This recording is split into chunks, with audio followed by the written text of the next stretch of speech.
Here I am again, after 27 years, back into the Pitt Rivers Museum and to Oxford. So, you may ask what I'm doing here and why I'm back and what is so incredibly important and interesting for me in Pitt Rivers Museum. And I even don't know where to start.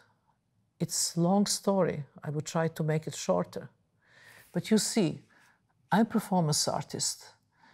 And the performance art, it's a difficult form of art. It's an invisible form of art. It's immaterial form of art. It's something that it's very important to be in a certain time, in a certain place, in the front of audience, and to be in the present, in that moment. And all what happens is energy dialogue between audience and you. And when you finish the performance, all what was left, it's a memory and emotions of the audience they have during this work. Pitt Rivers Museum and the objects they're showing here from different cultures all over the world, it's so much to do with performing art.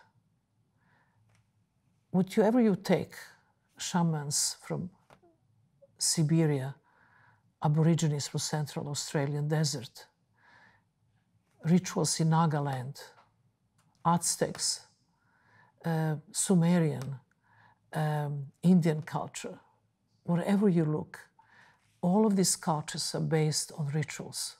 They're based on ceremonies. And what you have left, they're power objects who are actually have energy. And that energy is based on collective performances over the long periods of time, hundreds of years sometimes. So these objects have power. And they're all here in Pitt Rivers Museum. And 27 years ago, and now, I go again and look at them. I don't touch them, but I observe them. And I can feel the energy, and I can feel the certain things that I can't rationally explain. So I wanted to make my second experiment here, which I done also the last time I was here, is to take the objects now, different objects of my choice, and do the same experiment that I'm holding my hands over the object, never touching, never actually, physically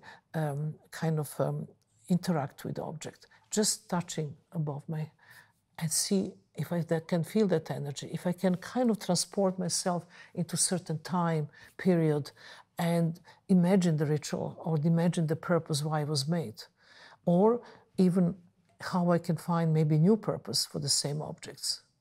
But this time, experiment is a little different. I'm not just holding hands above the object, but I'm also removing object and having completely empty space on the table and having my hands above that empty space when object was just a few minutes before in the front of me. I wanted to see if the empty space can actually keep the presence of the object, if the energy stays. And I really think it's possible.